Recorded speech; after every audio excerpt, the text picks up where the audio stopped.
আসসালামু আলাইকুম। ভিডিওতে সবসময় শাইখ আহমদুল্লাহ হুজুরকে দেখেন। আজকে আমি আপনাদের সামনে আসছি, তার জন্য আমি সম্পূর্ণ দুঃখিত। তবে আজকে আপনাদেরকে যেই সমস্যার সমাধানটা নিয়ে আসছি সেটা ছোট থেকে বড় অর্থাৎ মেয়ে বা ছেলে, পুরুষ বা মহিলা সকলের জানা খুবই গুরুত্বপূর্ণ এবং সকলেরই দরকারি একটা বিষয়। আমাদের ভিডিওগুলোতে অনেক কমেন্ট আসে যে জাকাতের হিসাব কিভাবে করব, আমার এতটুকু টাকা আছে, আমার এতটুকু স্বর্ণ আছে, আমি কত টাকা জাকাত দিব, আমার 50,000 টাকা আছে বা 1 লাখ টাকা ব্যাংকে আছে এবং হাতে 10,000 টাকা আছে, আমি কিভাবে জাকাত দিব, হিসাবটা কিভাবে করব। এই সমস্যার সমাধানটাই নিয়ে আসছি আমি। তবে এই হিসাবের যে ক্যালকুলেটরটা অর্থাৎ যে হিসাবের যে নিয়মটা সেটা হচ্ছে আসুন্নাহ ফাউন্ডেশন অর্থাৎ শাইখ আহমদুল্লাহ হুজুরের একটা ভেরিফাইড যে সাইট, সেই সাইটে একটা ক্যালকুলেটর দেওয়া আছে। সেই ক্যালকুলেটর আপনার যে টাকা আছে বা কতটুকু স্বর্ণ আছে সেই হিসাবটা যদি আপনি ওই সাইটে দেন এবং সাথে সাথে একটা মানে কি জাকাতের যেই পরিমাণটা বা কত টাকা আপনার জাকাত দেওয়া লাগবে সেই টাকাটা আপনাকে দেখিয়ে দিবে। তো বিষয়টা খুবই সিম্পল, বাট আপনাদের প্রথমে অনেকেরই সমস্যা তৈরি হতে পারে। তাই আপনাদের জন্য আমি এই ভিডিওটা করতেছি। চলুন কথা না বাড়িয়ে কাজে চলে যাই। আমরা কম্পিউটার স্ক্রিনে চলে যাই। আপনারা দেখতেছেন আমি সাইটটি ওপেন করে রাখছি। তবে ভিডিওটি শুরু করার আগে আপনাদের কাছে একটি গুরুত্বপূর্ণ নোটিশ যে ভিডিওটি কোনোভাবেই স্কিপ করতে পারবেন না, অর্থাৎ টাইনা টাইনা ভিডিওটি দেখতে পারবেন না। কারণ যে টানতে গেলেই হিসাবটা উল্টা পাল্টা হয়ে যেতে পারে। সো যদি সময় না থাকে তাহলে সময় নিয়ে ভিডিওটা দেখার অনুরোধ করছি। তো আমরা এখন কম্পিউটার স্ক্রিনে চলে আসছি। এটা আসুন্নাহ ফাউন্ডেশনের ভেরিফাইড সাইট। তো এখানে আপনারা দেখতেছেন যে বড় করে লেখা আছে জাকাত ক্যালকুলেটর। এখন একটা বড় প্রশ্ন যে এটা কি ফোনে করা যাবে কিনা। অবশ্যই মোবাইলে করা যাবে। আপনি ক্লিক করলেই মোবাইলে এরকম ভাবে যেরকম ভাবে এখানে দেখতেছেন সেম ভাবে মোবাইলে দেখতে পাবেন, হয়তো একটু ছোট দেখা যাবে। তো আপনাদের আমি একটা ফার্স্টে একটু পরে বোঝানোর চেষ্টা করতেছি। ভিডিওটি বড় হবে তাই ধৈর্য সহকারে এবং সময় নিয়ে ভিডিওটি দেখার অনুরোধ করছি। এখানে লেখা আছে যে আপনার জাকাত সহজে হিসাব করুন। আপনার জাকাতের হিসাব বের করার জন্য ধারাবাহিকভাবে সংশ্লিষ্ট ঘরগুলো বুঝে যত্নের সাথে পূরণ করুন। কোনো বিষয় না বুঝে পূরণ করবেন না, এতে জাকাতের প্রকৃত হিসাব করা সম্ভব হবে না। কোনো বিষয় বুঝতে অসুবিধা হলে হোয়াটসঅ্যাপের এই নাম্বারে যোগাযোগ করতে পারেন।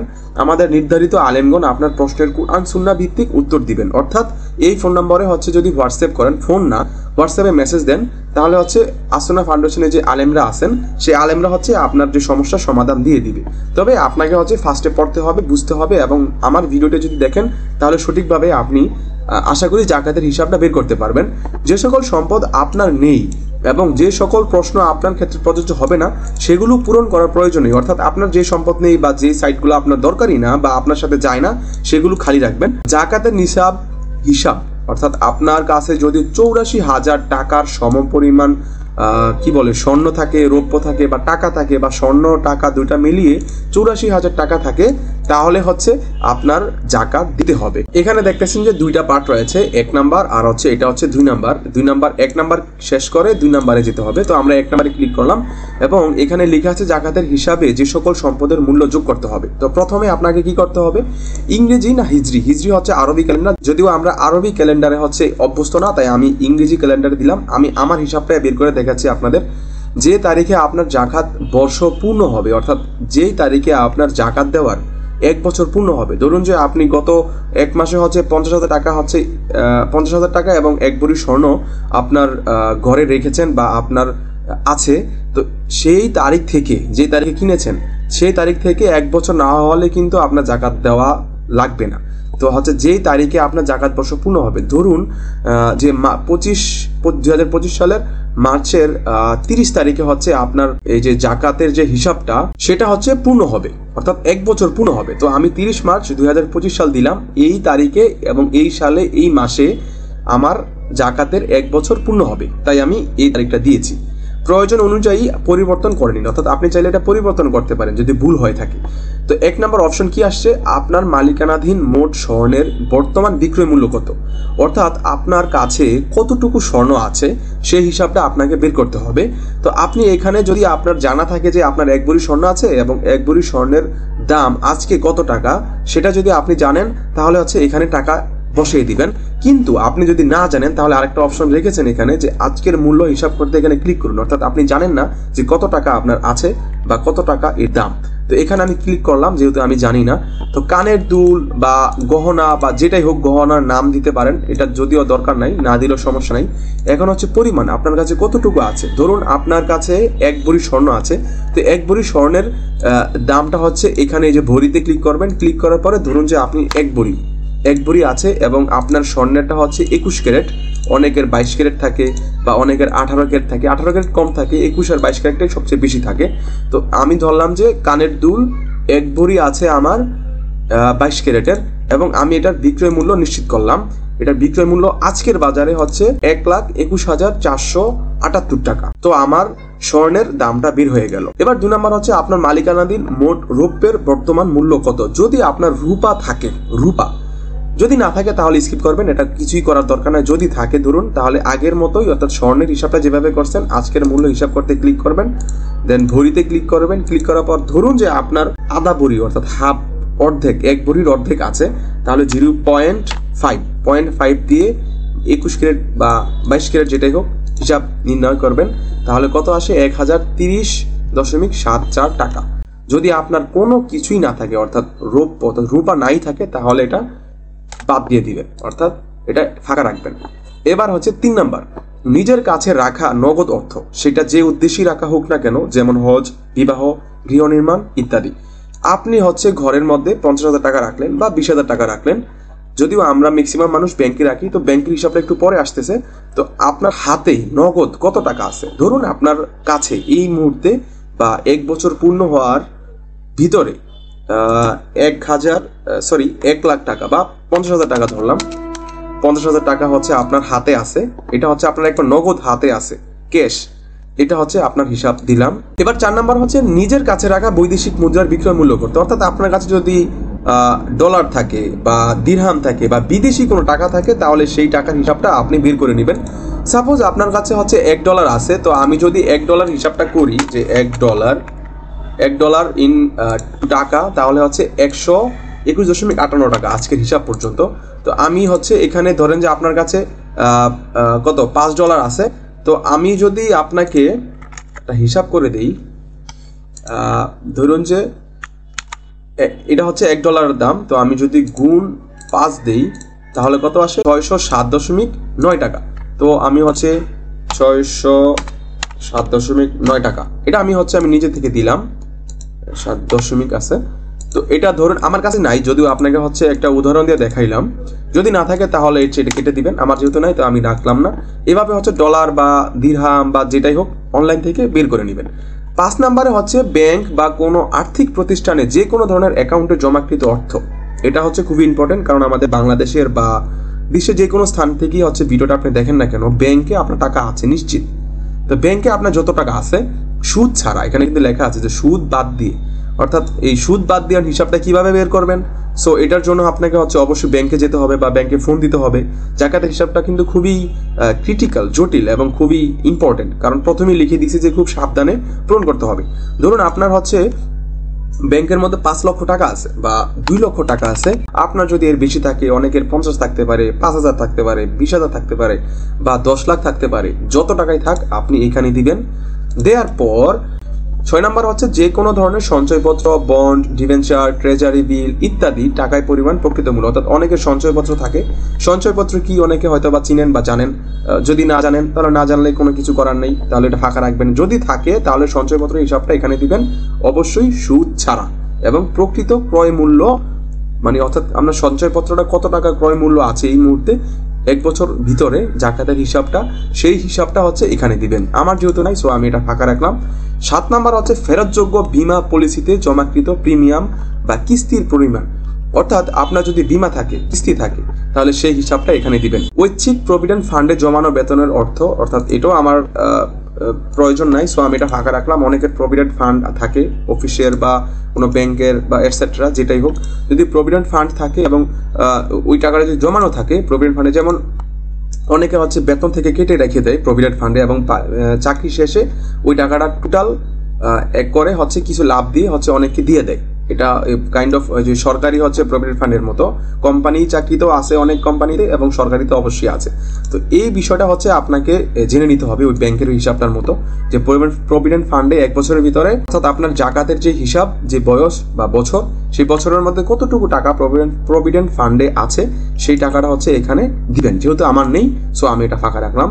9 নম্বর হচ্ছে প্রদত্ত ঋণের সম্পূর্ণ অর্থ যা পাওয়ার আশা রয়েছে, অর্থাৎ আপনি কাউকে ঋণ দিয়েছেন এবং সেই টাকাটা আপনি এই বছরের মধ্যে, অর্থাৎ জাকাতের যে হিসাবে যে বয়সটা বা বছরটা, সেই সময়ের মধ্যে আপনি পেয়ে যাবেন।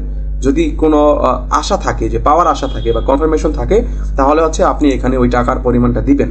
10 নম্বর হচ্ছে আমানত হিসেবে কারো কাছে রাখা আছে। সাপোজ আপনার মার টাকা বা আপনার টাকা আপনার মার কাছে হচ্ছে, বেশিরভাগ এটা মেয়েদের ক্ষেত্রে হয় যে মেয়েদের টাকা হচ্ছে মার কাছে থাকে।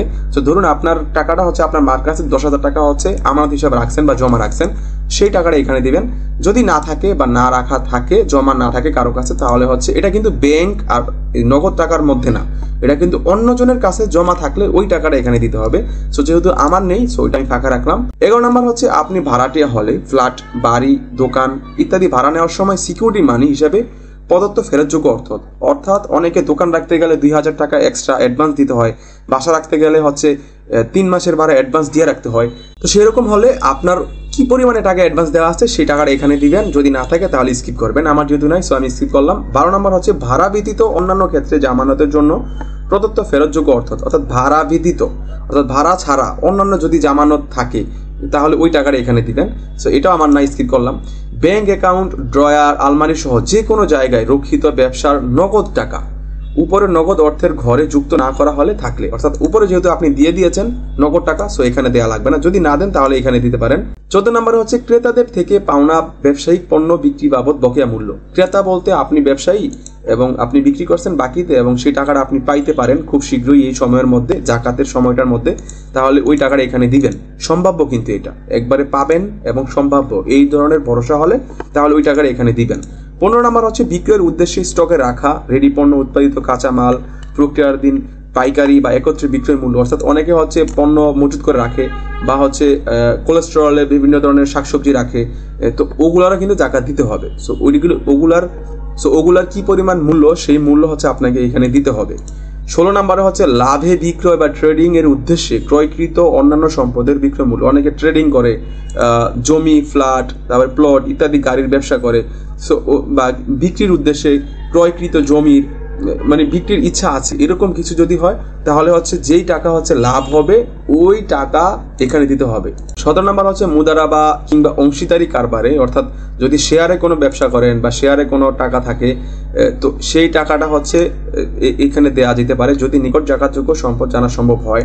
18 নম্বর হচ্ছে মুদারাবা অংশীদারি কারবার, অর্থাৎ যৌথ মূলধনী প্রতিষ্ঠানে বিনিয়োগকৃত মূল টাকা। অনেকে হচ্ছে বিভিন্ন কোম্পানিতে, বিভিন্ন প্রতিষ্ঠানে কি বলে এটাকে ইনভেস্ট করে যৌথভাবে বা নিজে একা, সো এই টাকাটা এখানে দিবেন।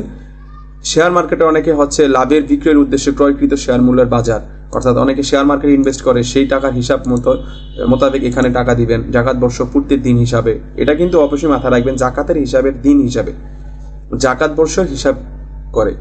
20 নম্বর হচ্ছে শেয়ার মার্কেট অর্থাৎ ডিভিডেন্ড, অর্থাৎ বাৎসরিক মুনাফা অর্জনের উদ্দেশ্যে শেয়ারকৃত, এটাও হচ্ছে শেয়ারের একটা অপশন, এটা আপনি বুঝে শুনে দিয়ে দিবেন আপনার সাথে যদি মিলে যায়। 21 নম্বরে হচ্ছে শেয়ারের, এটাও একটা শেয়ারের অপশন, এটাও আপনি যদি মিলে যায় তাহলে দিবেন। ম্যাক্সিমাম মানুষের মিলে না, শেয়ার মার্কেটের সাথে খুব কম মানুষই হচ্ছে ইনভলভ।